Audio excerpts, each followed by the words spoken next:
Welcome back, everybody. It's a Dynasty Fantasy Football podcast on FantasyPros. I am your host, Scott Bogman. Follow me on the Twitter at Bogman Sports. Joined as always by Pat Fitzmaurice at Fitz_FF on the Twitter machine. Fitzy, this is our last show of 2023. It's almost bittersweet here, but we stopped during the regular season here. We get you prepped during draft season, and to send everybody off, we've got our boy Thor Nystrom at ThorKU on the Twitter to talk about some of the best college football draft prospects for fantasy. As of right now, obviously things will change over the entire college football season and injuries and who comes out and who stays and all that good stuff. But we're going to get a nice base here with Thor. So Fitzy, last episode, it's kind of bittersweet here. Yeah, Boggs, final episode of 2023. We'll be back shortly after the end of the NFL regular season, but I feel like I actually did my last show last week, Boggs, because, I mean, we've got Thor Nystrom, the Norse god of college football, with us. If I am doing a lot of talking, I'm doing a disservice to our listeners and viewers. I mean, I'm going to ask Thor about players and get the hell out of the way. That's right. That's right. Thor, welcome to the show. We did this same episode last year. You're always on the last one with us because we want to get a nice base going into the season. And, you know, Fitzy and I have been talking about this all offseason, is that you don't want to trade those number ones for 2024 because the draft class looks super stacked. A lot of good talent coming out here, much better than the last couple years even. Are you in agreement with that? You think this one is a pretty stacked class, right? I am. Yeah, I mean, especially when you consider the skill guys in comparison to some of the recent years, the two quarterbacks, you know, standing above the rest there. I think it's going to be a solid quarterback class. Running back class is going to be really good as well. We're going to hit on some of those guys. And after we had a season off with the receiver class where we didn't have one taken in the top 19 picks, the first receiver off the board, the 2024 draft is going to happen very, very quickly. Yeah, Jamar Chase levels here. Yeah, in the top 5, maybe even 2. So we will see. But let's start at the very tippy top here, Thor, and let's talk Caleb Williams because, you know, he just won the Heisman, the term generational talent. You know, the Longhorns were whooping on the Sooners. He comes in and beats the Sooners. That's my memory of Caleb Williams, of course. But that was really when he broke out. Luckily transferred with Lincoln Riley to USC, won himself a Heisman. Is the Heisman frontrunner again this year. How good is Caleb Williams? Because we heard a lot about Trevor Lawrence. Trevor Lawrence is great. But, you know, in terms of NFL and fantasy picks, he's right around, you know, he's top 10, top 8, somewhere in that neighborhood. He didn't come in and change the game like we kind of thought he was, but Caleb Williams to me is the closest thing that we've seen to Patrick Mahomes since Patrick Mahomes. Am I wrong on that? How do you feel about Caleb? Well, in terms of how good of a prospect he is, yeah, the hype is real. He's an incredible prospect. I don't love the Mahomes comp, though. That's the ubiquitous one. The thing I don't get about it is Mahomes was a 6'4" pocket passer coming out of Texas Tech. He doesn't use his legs nearly as much. Like, I understand the you know, creativity and the arm strength and the different slots they throw it out of. But Caleb Williams uses his mobility quite a bit more. And then to compare him as a passer to Mahomes, I don't really feel like is fair to Caleb Williams. But he is very good, very, very good. And he's got that arm strength. He throws it from the different angles like we're talking about. But I just think I'm going to have a different comp than Mahomes when we get there. But, yeah, believe the hype on Caleb Williams. The super flex, I mean, easy 1-1 with a bullet, right? For sure. But you can make that pick now.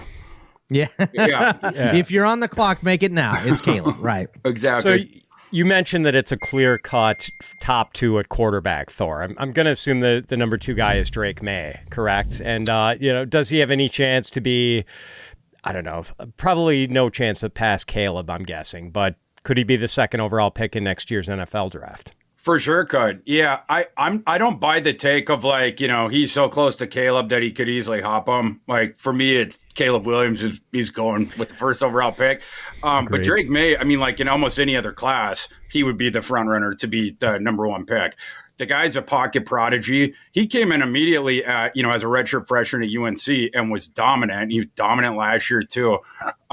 This year, the interesting thing will be seeing him go from the Phil Longo system which Fitzy, I know you've been getting yourself acquainted with, a big Badger fan over there. It leaves for Wisconsin to join Fickle's staff. Now Chip Lindsey is taken over at UNC. It is a different kind of a system. I think the thinking with Maye, because apparently he pushed for that, he wanted to be in a little bit more of a pro-style-y type system this last year going out. But that Longo system just so advantageous for quarterbacks, as we know. Every quarterback he's worked with now for years was an NFL draft pick, whatever. And Drake May's special sauce so neatly went along with the way that Longo, like with his philosophy, because Drake May has an enormous arm, and he also has great touchdown field. He was the best deep passing quarterback in college football as a sophomore. So, you're curious to see with taking those less downfield shots in this new system ostensibly, and also the new receiving core. They lost Josh Downs, who May had threw a metric ton of balls to last year. And then they were going to have this new look receiving core. And now Tez Walker, the guy who was projected to be the number one receiver in that, who transferred over from Kent State. The NCAA is being ridiculously punitive with him. And a week or two ago said, I know that we said that you could play this year. We were kidding because we changed the rule afterwards. So now you can't play. I'm not, I won't get into that whole thing, but you're wondering how much receiving talent UNC actually has, trying to cobble that together. And I brought this up before, but it makes me think a little bit of last year's Alabama team when you had the number one overall prospect at quarterback, but his receiving core stunk. And that's what I'm hoping does not happen to Drake Maye this year. And I'm also hoping that he takes to that Chip Lindsey system quickly. But one thing I will note, and I don't want to conflate these two guys, but you guys recall going into Sam Howell's last year on campus, he was a top 10 consensus prospect. Every too early mock draft, he was top 10. Lost all his skill guys, every one of them. Lost the skill guys, and they also figured out how to frustrate Sam Howell, the collegiate defensive coordinators. What they started doing was dropping 8 guys. And so Sam, and it wasn't a great receiving core like you guys were mentioning. That's why Sam Howell rushed for over 1,000 yards his last year. Looked like a little right-handed Tim Tebow. Sure did. He would take off all the time. It's like, oh, my one read's not there. I'm tucking and running. That's why his draft stock plummeted, right or wrong. It appears to be wrong, heading into this current season. But the reason I bring all this up is Drake Maye, the end of last season, he had been chugging along for over a year and a half. Then teams started dropping 8 on him. I don't know why they didn't start this earlier, but Drake Maye had 2 of his worst games in college, just getting really frustrated with that. I'll be interested to see as Austin, I'm sure that defensive coordinator is going to do that this fall, if he has any answers for that. So those are 3 different questions he's got to answer, but definitely a consensus top 5 guy, justifiably so heading into the year.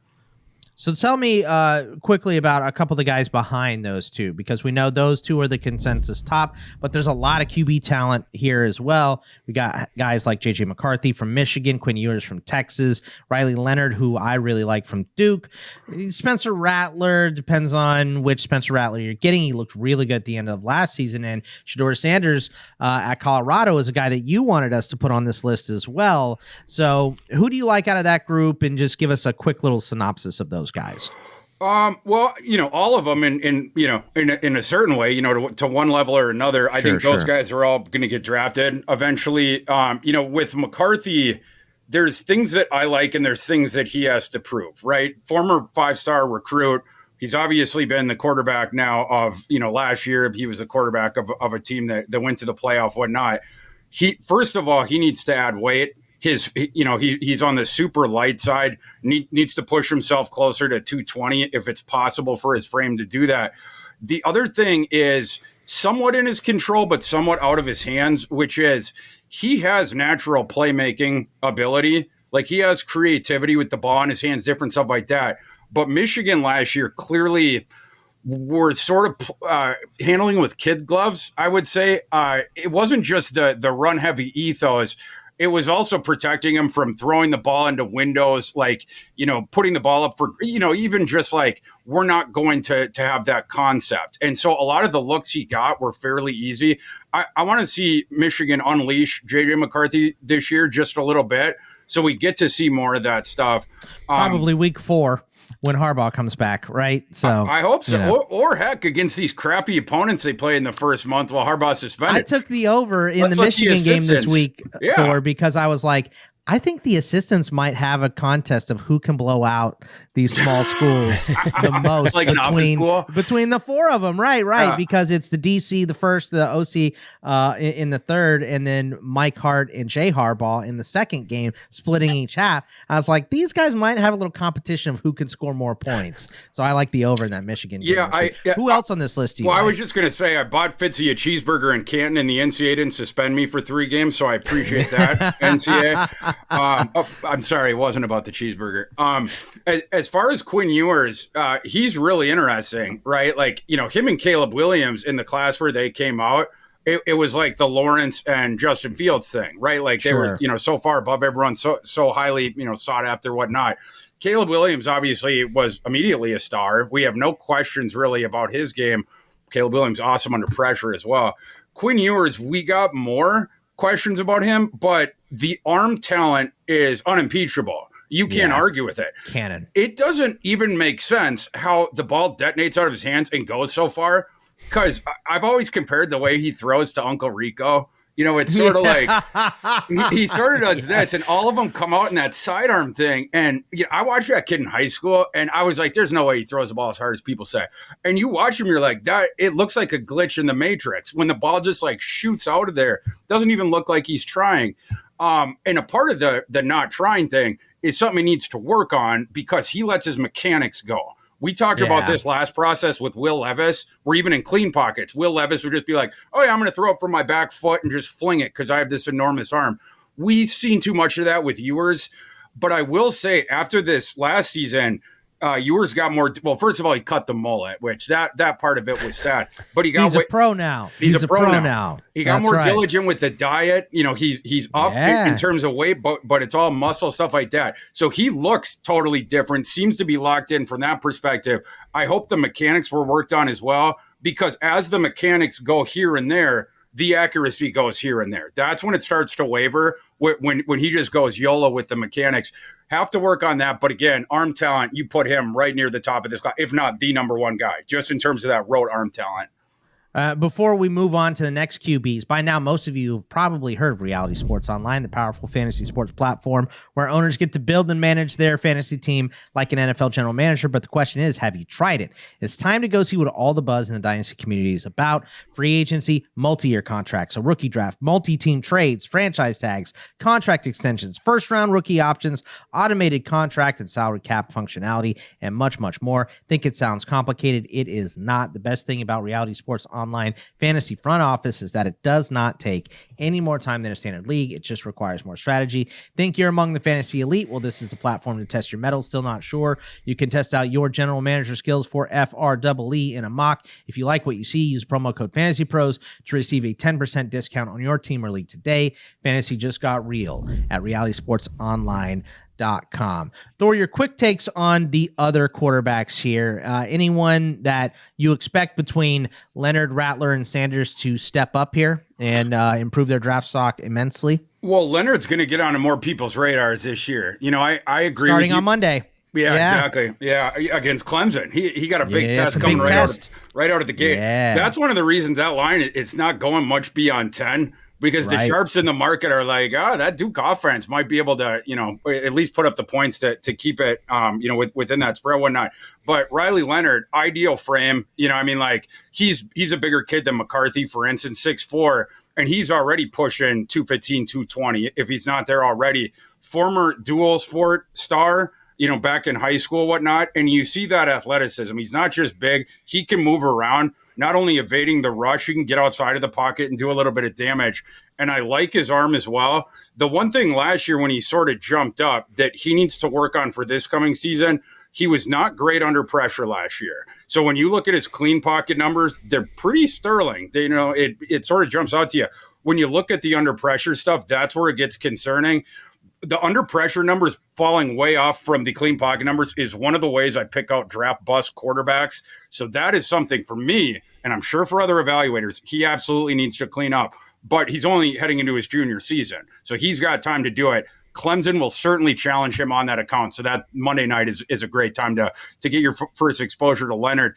With regards to Shedeur Sanders, I think he's slept on just because he's Deion's son. It's crazy to say that, but coming out, he was a 4-star recruit. He goes to the FCS, so people haven't seen him for a couple years playing down at Jackson State. He shredded the FCS. He's got a better arm than you would think from his frame, and he's obviously athletic. But I actually think Deion has helped out his development quite a bit, because instead of using that athleticism to just tuck and run every time it's not there, he stays in the pocket. He uses it to avoid the pass rush, keep his eyes downfield, and then chuck it up.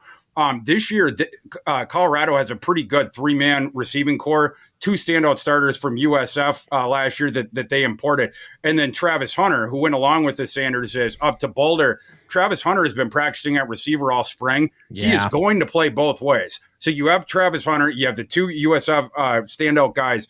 They're going to have a good receiving core. And they play that hyper-tempo system that Sean Lewis brings over from Kent State. They're bringing it to altitude now, running the fastest tempo offense in the nation. I think that's going to be really interesting. They're going to gas defenses, and Shedeur Sanders has a ton of natural ability, so I had to shout him out. And the last guy, Bogman, Rattler, I don't even know if I should say this, because this guy that I was talking to is way higher on Rattler than anyone else, certainly even higher than me. And I sort of like Rattler. I was talking to an NFL agent recently that said if Rattler plays like he did the last couple games of last season, he's a first-round pick. Wow. I mean, it would be unbelievable to see him be a first-round pick after, when you think about who usurped his job at Oklahoma, it was Caleb Williams, just won the Heisman. So you're like, okay, maybe we were a little reactionary to Rattler. But I think the main thing for him, Thor, you can tell me if you have a different opinion here, it's just the lack of maturity, and it seems like he got that at some point last year, right? He's a young man. They're all young men. Some of them mature faster than others, and it just seemed like he was unbelievably immature watching him from the high school show, and cameras following him around all the time. Very immature there.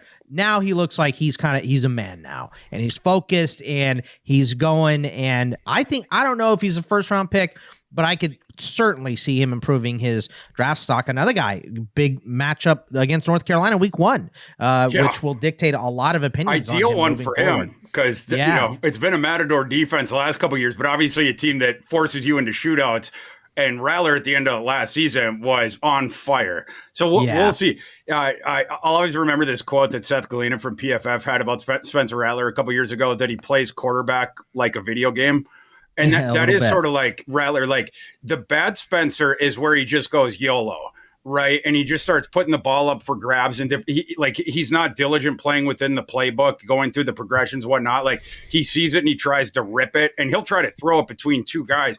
When it works, like against Tennessee, he was doing this. And just like Tennessee, they were like the cat trying to catch the laser pointer. Like Spencer Rattler was always like 3 steps ahead of him and just slicing him and dicing him and whatnot. Spencer Rattler has an awesome arm. Like, he's another one of those guys that's on the shorter side, where the first time you see him throw, you're like, whoa. Like, the ball shouldn't come out as quick as it does with the RPMs it does. He has the big league arm. And he has big league creativity as well. At his first year starting at Oklahoma, his under duress numbers were up there with Pat Mahomes. That's what you like about him. He is not concerned about guys coming into his kitchen, flying around. He's going to try to buy time. I'm not going to compare him to Bryce Young in that way, but they have sort of that same prerogative of, we want to extend the play because we can get it anywhere we need to go and get that ball out super quick. But whereas Bryce Young doesn't make mistakes with those split second, he's got to get it out now. We've seen too much of that from Rattler. Of course, the end of last season, he mitigated that greatly, was playing like a stud again. This season, we need just the good Spencer all the way through. I'm not going to go with the agent and say he's going to be a first-round pick if that happens, but he will absolutely be a day 2 pick if he plays this season like he did at the very end of last. Thor, let's swing over to running backs. And I'm kind of interested to hear what you think about this class overall, because I'm not quite sure. Like, we don't have a Bijan Robinson in this class. We know that much. But I feel like it could be a deep class or maybe not. Like, it's kind of yet to be determined. Is that sort of the sense you get with how this class is going to stack up against other recent running back classes? I think that's very well said, Fitz. Yeah, it doesn't have that elite mega stud that we were blessed with last year, but the depth of it is better, right? Like there was people that were nitpicking the depth of the last running back class. I only pushed back against that slightly because there was a couple deep guys, as you guys both know, that I really liked. Cough, cough, Evan Hall, a couple guys like that. but it also, to me, sort of dropped off. There was running backs going that I did in the last class that I was really surprised got drafted, like the Lou Nichols kid, and a couple guys like that were in this class, they would not get drafted. So just by definition, in terms of that, just by the qualitative numbers of draftable guys, this class is certainly going to have more. You're going to have more guys in that day 2 thing. But I don't think you're going to get a top 15 running back out of this class. Well, no Northwestern guys in this class, I don't think. No Evan Hulls for you this year, Thor. But we do have a lot of Big Ten representation at the top. And let me ask you about 3 of those guys. Well, it's interesting because 2 of them are at Michigan.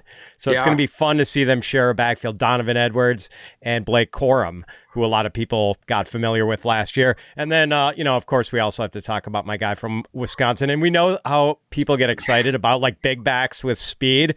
What's going to happen when Braelon Allen checks in at like almost 240 at the combine next year and runs like a 4.4? Like people are going to lose their freaking minds, Thor. Their heads are going to explode. Yeah. Yes, exactly. So let's talk about those 3. You want to take Allen first or the Michigan guys? We can go Allen first. I mean, it's like you said, he's this big sledgehammer back, and all of his career, this is what's, I really appreciate that Wisconsin's going from the system they had now to the Longo system, because the last couple years, Fitz, as you know, defense would just load the box against Braelon Allen. And then it became, his quarterback was Graham Mertz, and we won't get into that, Fitz, but it became Braelon Allen having to fist fight guys out of his kitchen, break tackles, even to try to get into the second level, whatnot. In fact, last year, by the numbers, by the percentage, Wisconsin faced more 8-man boxes than any offense in the nation that did not run the triple option. They finished 4th. The only 3 above them were the service academies running the option. And that was because Graham Mertz and that offensive scheme could not disincentivize teams out of the box. This year will be totally different, right? You go to the Phil Longo system. We were just talking about the Longo system with regards to Drake Maye. It's one of the most advantageous for quarterbacks because it gives you the one-on-one looks downfield. You don't have to do the complex reads, different stuff like that. But it also is going to naturally get guys out of the box. So for the first time in Braelon Allen's career, we're going to get to see him attacking thin boxes. That kid might go off this year. You think about the Longo system. Some people might just be like, oh, it's only pass. It's like air raid. It's actually not. It's pretty well balanced. It's just, it naturally gives you the efficiency from the running game by getting those guys out of the box. And then you get the one-on-one shots downfield. That it's dictated by the pre-snap numbers where the defenders are. So they get those looks. They're going to get them, especially if you have to do something to try to stop the run. Braelon Allen's certainly going to do that this year. Javonte Williams went off in that system. That system also supports pass catching backs. Michael Carter played for him, different guys like that. I want to see, not only how he does against the thin box. I think he's going to do really good against those thin boxes. I also want to see a little bit more in the receiving game this year out of him. We've seen a little bit, but he's going to get a lot more opportunities to both pass pro, catch the ball, whatnot. Obviously, I didn't have to do as much of that at Wisconsin before. But yeah, very exciting running back prospect. Yeah, I think we could get like a Deonta Foreman at Texas type of thing when it was spread it out, and Foreman ran for 2,000 yards that year. But now we've got a fast version of Deonta Foreman with Braelon Allen. So you almost said a talented version, didn't you? Hey, Thor, come on, Thor. So what about Donovan Edwards and Blake Corum at Michigan?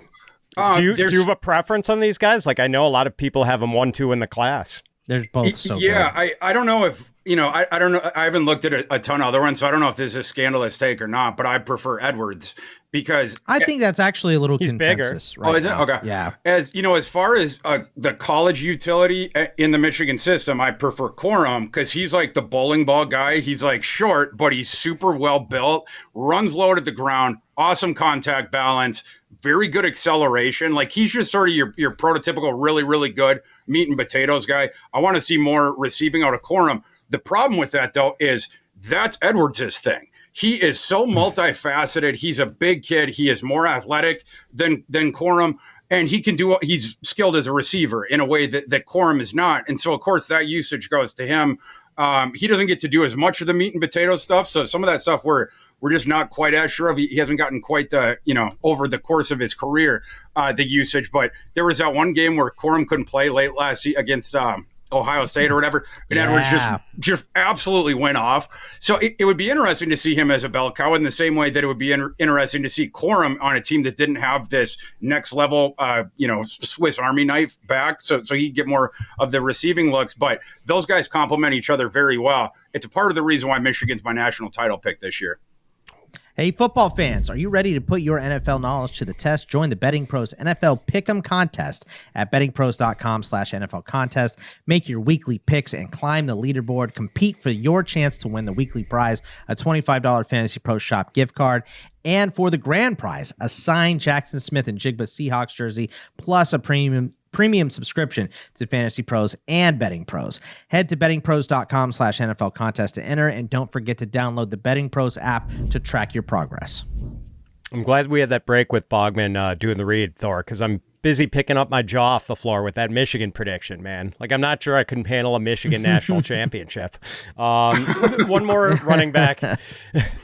Before I kick it over to Boggs, I got to ask you about one more guy. And as much as I love Braelon Allen, like, my favorite running back in the class, I think, is Raheim Rocket Sanders for Arkansas. So tell me about him. Like, could he? I think he's going to be my favorite back too. Yeah, could he possibly climb the list and be one of the first one or two backs chosen? For sure. You want to talk about a kid that when he goes to Indianapolis, like, we're going to have to be wiping the saliva off the ground. Yes. He's a big locomotive. And when he gets going north-south, when he's got that little bit of a runway, he's got sprinter speed, right? And so, like, you have that stuff going for you. Like to see more of the skill set flower out this year in terms of other stuff. But as far as the north-south load and the now you see him, now you don't thing, that stuff is unimpeachable. Like to see a little bit more on the third down, work on that kind of stuff. And then I'm not sure just how agile he is, but when you give him that runway, like I said, very, very difficult to deal with. He'll run through arm tackles. He can get into the second level. And if you don't have people around him and now he's in space, you're in trouble. I mean, that's why he racks up all these explosive runs and whatnot. I just want to see some of the other stuff because I don't want to have to peg him as system specific type back, right? Like, I want to be able to project him as more like the bell cow guy that you can do all these different things with, whatnot. That's what I want to see from him this year. Got to stay healthy. KJ Jefferson got to stay healthy as well. But yeah, in terms of sheer raw talent as a runner, he's way, way up there. And his band of outcomes, I think is a little bit higher than some of these guys because I totally agree with the way you set that up. I do think he's got a shot to be the first running back taken. I could also see a reality. Some of those other things don't improve. Maybe he gets nicked up this year, different stuff like that, where then, he's not even a top 5 running back taken. But certainly the like Rashawn Johnson this year. Exactly. Yeah. If he doesn't hit. But yeah, the testing is going to help Rocket when he gets there. There is a reason they call him Rocket. Right. Yeah. He is so much fun to watch. And I've watched him torch my Longhorn. So yeah, I like Rocket. The rest of the guys that we have on the list here, Thor, and feel free to add in whoever else you like, but your quick thoughts on Treyveon Henderson from Ohio State, Trey Benson from FSU, Will Shipley from Clemson, and Jase McLellan from Alabama. I mean, these are the guys we have on the list. There's other backs too. Like you said, this class feels much deeper than last year's class. Yeah, I would say Trey Benson, in some ways, he's comparable to the guy that we were just talking about, right? In terms of the size, in terms of the speed. I think Trey Benson going to break out this year. Last year, because he finished last year with 900 some yards total over the course of the season, but he had to split carries with Trayshawn Ward, and he had to split the usage, whatnot. Trayshawn Ward, after last season, was like, yeah, that guy's way better than me. I got to go to Kansas State so I can be the RB1, whatnot. Trey Benson going to break out this year, nationally. I like his no-nonsense sort of running style where he's not looking to dance around or anything. It's that same thing like I was talking about with Rocket. Like, he's looking for that straight line, and he's going to burst through it, and you got a problem once you get into the second level. One minor concern with Benson is he's a big kid in terms of he's 6'1". I think he's 215 or he might have even gotten up to 220 at this point. But he does run a little bit high. That affects sometimes the contact balance. It affects sometimes the agility. He's not a joystick guy. He's the one cut dude. But yeah, when he gets that head of steam, you got a problem. I like Shipley a lot, as far as a guy who has multifaceted skills. And he is going into a really advantageous situation this year with Garrett Riley taking over as offensive coordinator. Garrett Riley, a guy that took the TCU offense to another level. I don't think TCU plays in the national title game last year if Garrett Riley was not running that offense. And it's an offense where it's split, right? It's balanced. Kendra Miller did really good in that. Even their backup running back when he was in last year for TCU did really good. So they're going to get advantageous looks. The defense also has to respect the downfield passing, the shots that they take there. So you can't load up the box on them like teams were doing 2 years ago when DJU couldn't hit the broadside of a barn. Now they have Cade Klubnik, so you better respect Cade Klubnik as a thrower. That should help out Shipley. The other guys, Treyveon Henderson. It's funny, my take on Treyveon Henderson as a draft prospect is my same take as Treyveon Henderson from a betting perspective. I'm on the Treyveon Henderson overs, which were set pretty low by the books over the summer. And the only reason is it's a bet that he stays healthy all season. He's going to fly over his prop number if he does. He has to stay healthy. Last year was a super snake bitten year. Not only for him, it was like, a plague, a biblical plague of injuries at the Ohio State backfield. The Mayan Williams kid was nicked up. The third string guy was out for the season before it even started. Things got so bad there, they had to move Chip Trayanum from linebacker. They'd switch him to linebacker. In the middle of the season, they had to switch him back to running back because they were so short on depth. But if Treyveon stays healthy this year, he's going to shoot back up there, like where he was talked about before, was obviously tremendous as a true freshman. I really like Treyveon's cuts. That's what I think about when I think about him. He's one of those guys where, it's like the Matador thing of like, now I'm here, now I'm there. He gets guys to whiff like that. He's also, because of that sort of the violent cuts, whatnot, able to change the angles of defenders coming in on him. And he has good contact balance as well. So if you don't hit him flush, he's going to bounce off you and wiggle with balance is tough to navigate if you're a defender. Yeah, right. Treyveon Henderson at his full there's a reason that heading into last year, everyone was like, this kid could be a first round pick someday because he was so dominant as a freshman. He already showed you that he's a good athlete, etc. But yeah, he just has to stay healthy because last year the tape he put out, some of those games he was gutting through it too. Right. So you didn't see Treyveon at the peak of his powers. If he stays healthy this year, he's going to move right back into the discussion near the top of this running back class. Any thoughts on Jase McLellan? I mean, Alabama's always sending running backs to the NFL. Does he have a chance to be another good one? I'm not as big of a fan of Jase McLellan as some other guys. Maybe it was the ease that, he got, and maybe justifiably so, that he got shoved aside by Jahmyr Gibbs and stuff like that. He has some skill and he certainly has NFL size. He's going to be, above the threshold, I think, by the time he gets there, 5'11", 212. But I'm curious what kind of an athlete he is at that size. He's certainly not as skilled as Gibbs. I tend to think that Alabama is going to have more of a committee this year, as opposed to what they had last year. You're going to go back to a couple years ago where you're using a couple different guys. I could be wrong, but I'm just a little bit lower on McLellan heading into the season. All right, let's go to wide receiver, Thor. I don't want to bury the lead here. I guess Caleb Williams is the lead, but we're pretty excited about Marvin Harrison Jr. How can you not be? Oh, and by the way, Ohio State doesn't have just one great wide receiver. Of course, you've got Emeka Egbuka right behind him. Yeah. So let's start with those guys. They're the showstoppers in this wide receiver group. I mean, Harrison, conceivable he could be the second pick in the NFL draft and probably 102 in every rookie draft. For sure, I'll say top three. But yeah, I mean, you don't want to say a guy's like a front runner to go there, like heading into the season, because things can happen. And of course, you don't know which teams are going to be picking there. But this guy's a different kind of wide receiver prospect than we've seen for a long time. He runs in the 4.3s, and he's 6'4", and he's big. He's also agile. And he's friggin' Marvin Harrison's kid. That kid knows how to run routes. Like, it's not just, some of these super freak athletes that we've seen who are big like that. I mean, he's basically Randy Moss size. He is not the size of his father. He is his father, but stretched out way bigger, but just as athletic. Some of those guys, it's like we were sort of talking about this with the quarterbacks, right? Like Spencer Rattler, he's always had such a big arm, and so he just trusts it, so he'll just chuck it. Or Quinn Ewers, the same thing. Like, I don't need to pay, mind to my mechanics. I can just flick it, whatever. Some of these receivers that are so physically dominant, you always wondered about the route running. I mean, this was before my time, although I was watching this draft from Minnesota and rooting like mad for the Vikings to get Randy Moss for him to fall down. But you guys, one of the biggest nitpick on Randy Moss coming out, it was the character thing, which turned out to be totally specious. Well, that's why he was at Marshall instead of Florida State. Or Notre Dame, correct. Yeah. But the other part of it was like, oh, Randy doesn't run refined routes. Like, it's just like, throw it up to him and he'll catch that. But like, we're not sure he can do the other stuff. Marvin Harrison could do all this stuff. I mean, that wasn't fair necessarily with Moss, but like, that won't even be a question with Marvin Harrison. He also has really good hands. I mean, really the only question with him this year is, does the quarterback play at Ohio State drop off any, going from CJ Stroud to McCord? But if McCord's even, 90% of what Stroud was, Harrison going to get all the looks he needs. And from a physical ability perspective, it's just like I said, different thing. He is a unicorn wide receiver prospect.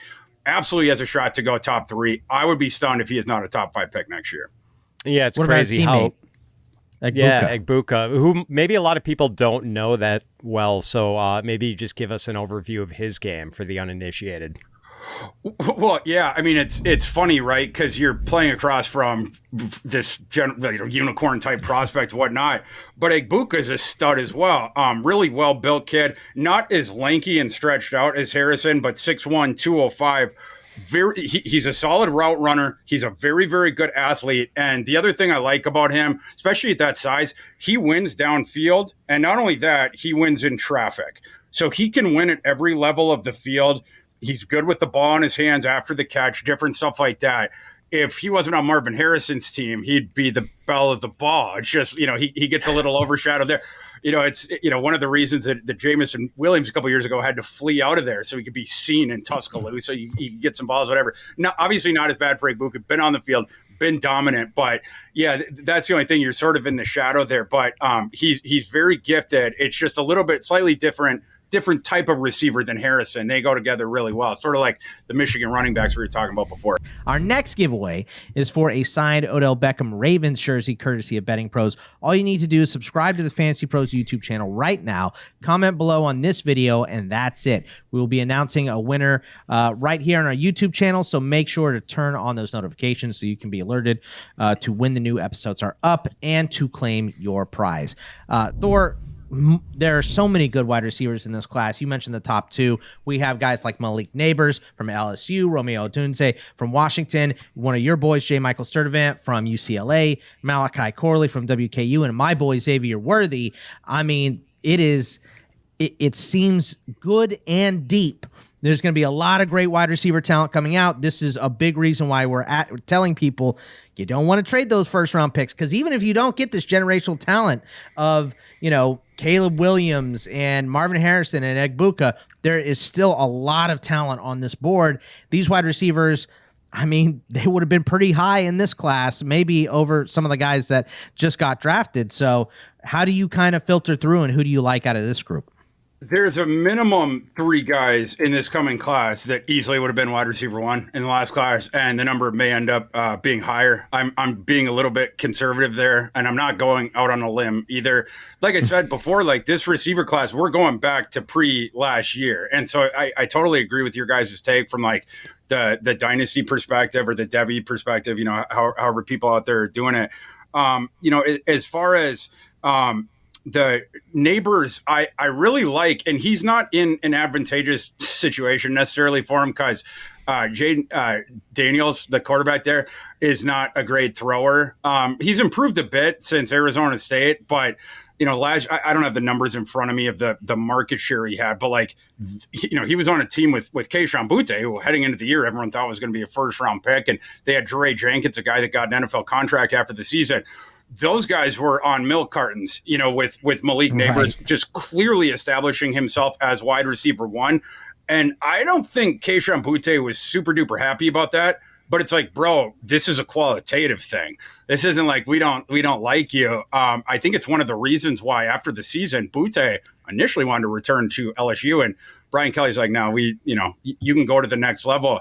They have Nabers as a true blue wide receiver one guy, and then they were able to flesh it out, the receiving core with guys that are going to be good compliments and accept that they're good compliments to a guy in Malik Nabers that I think will go in round one.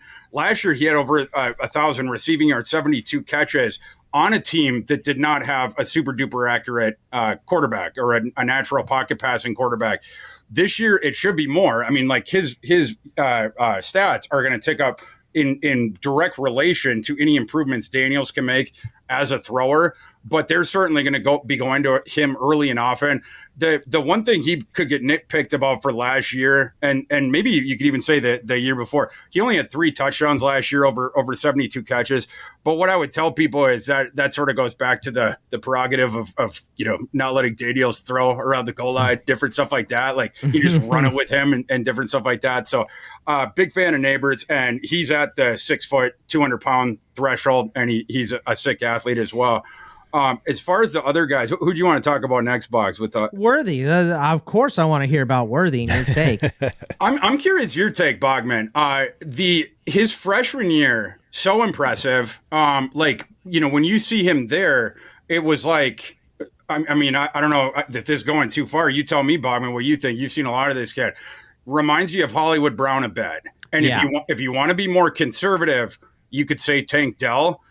But there's a shot he might even be better than that. He's like a jitterbug receiver, but it's just impossible to stay with that kid.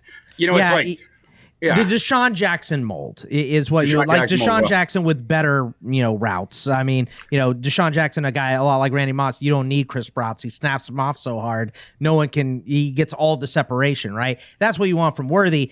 What he struggled with last year was drops. The drops. Right? And that hurts, right? And that can hurt your draft stock. But this guy, he's going to be a big playmaker. I don't think he's going to be too much of a, 10 catches for 100 yards. He's going to be a 5 catch for 125 and 2 scores, or he's going to be a 3 for 27 guy, right? He's going to be a boom or bust player, at least early in his career, I think. But I also think there's more meat on the bone for him to grow and potentially become better at the possession part and, be Devin Duvernay on steroids here. 1,000%. Longhorns. Yeah.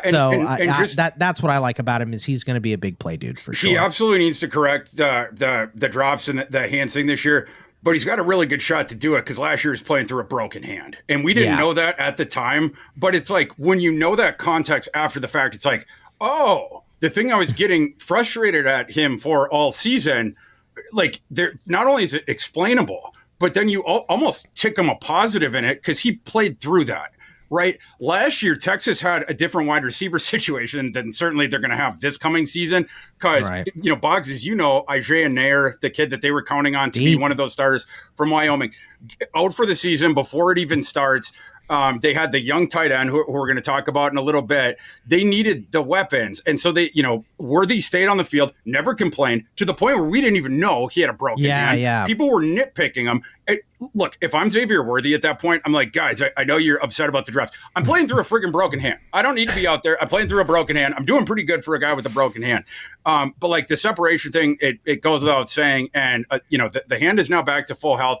I assume that is going to correct most of the drop stuff. And this year, the defenses can't lock into him like they've been doing these past couple years where he got all the usage and the targets. We're just going to him, the volume, whatnot, because Texas has at least 3 starting caliber, high-end Power 5 wide receivers on that roster. So, you're not getting Worthy off the field, but the other 2 guys that are out there with them, and 3 with Sanders, right? Like, you have all these different options. You're not going to be able to double-team Xavier Worthy in the same way you did before.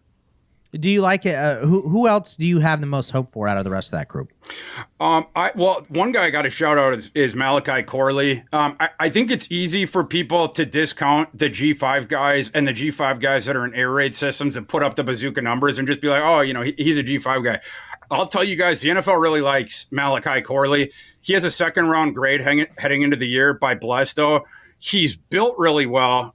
It's just a shade right around 5'11", but 211 pounds. So he's really fortified, really good hands. He can obviously handle ridiculous usage, and he's really creative after the catch. So I like his routes, and his game is going to translate pretty cleanly to the NFL as at minimum a super duper high efficiency guy.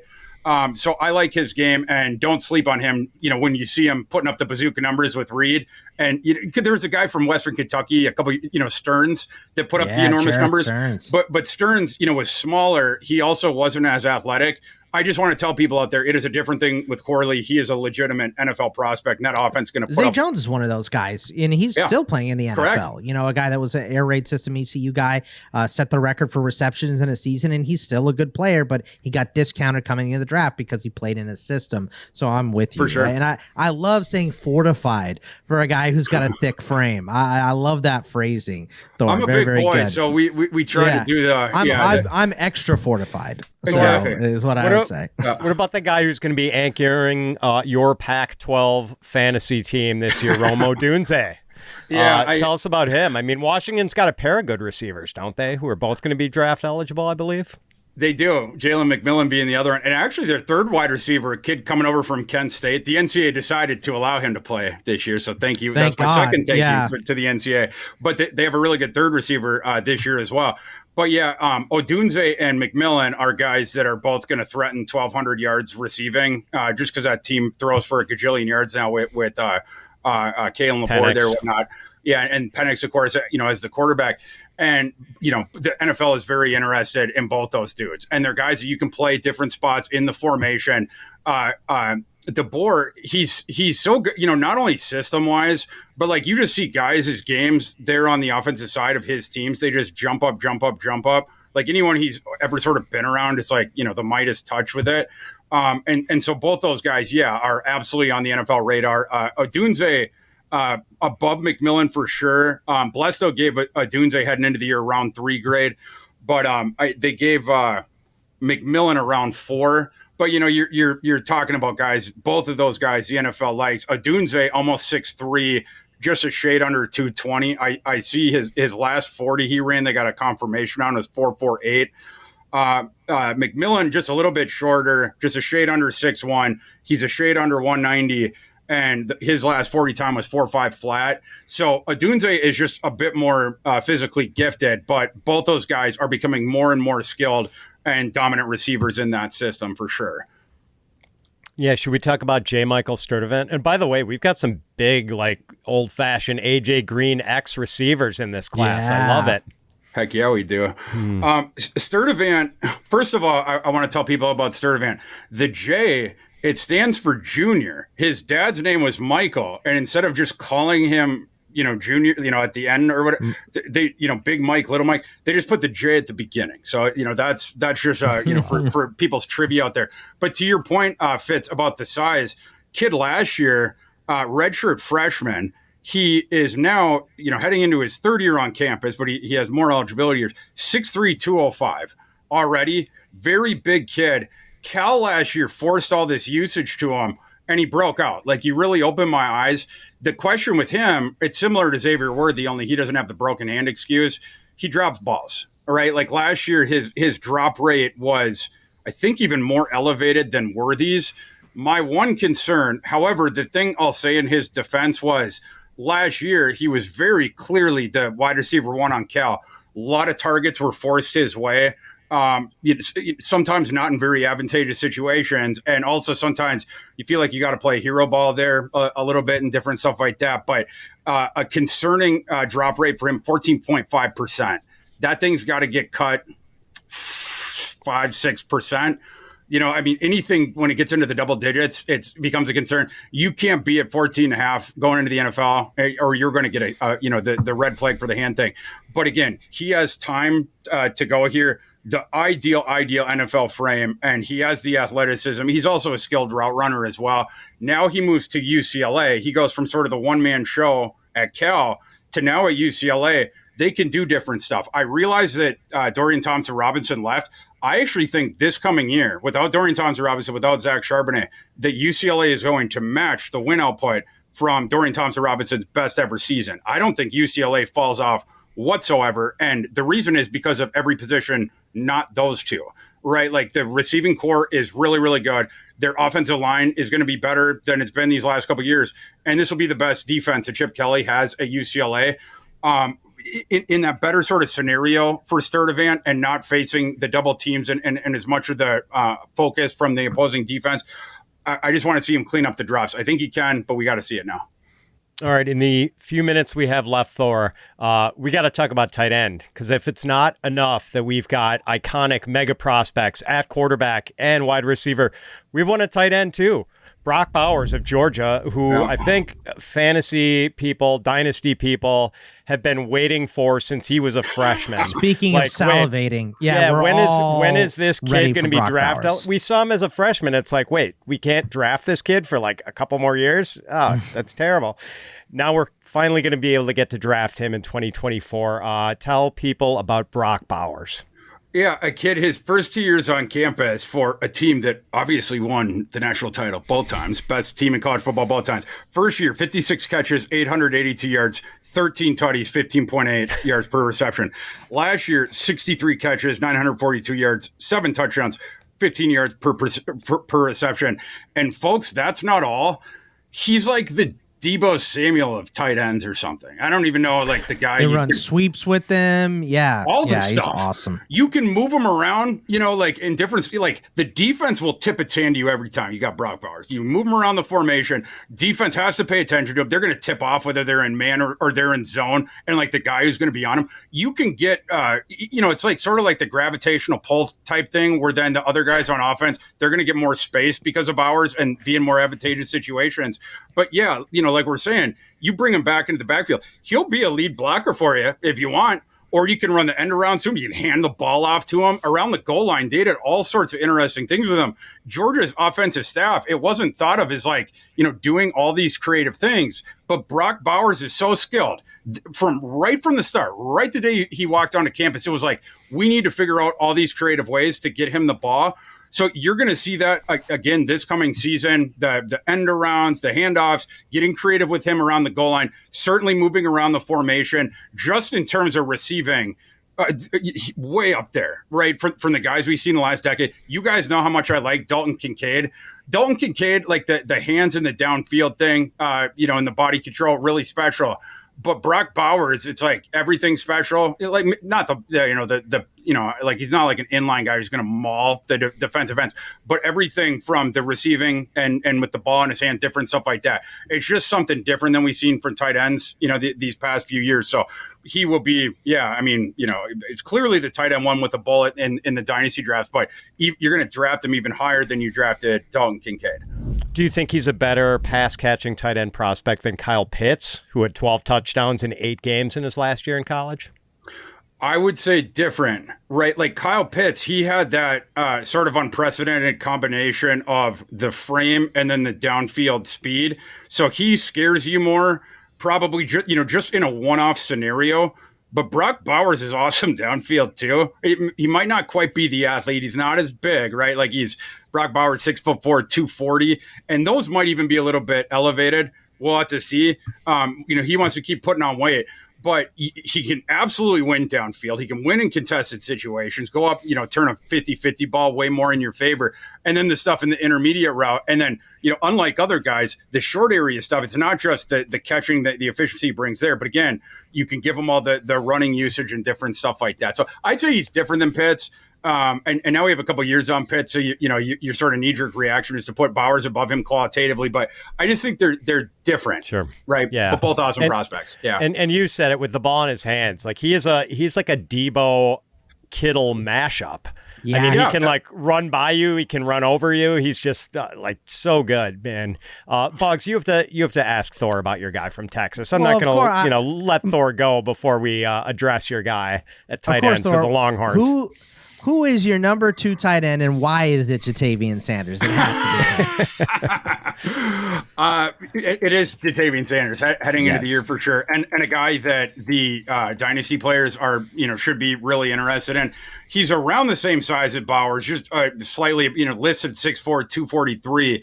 Really, really good athlete and skilled as a receiver. What was so interesting last year was they had the transfer who came over from Alabama. He was he got put so much on a milk cart, and I don't even remember his name.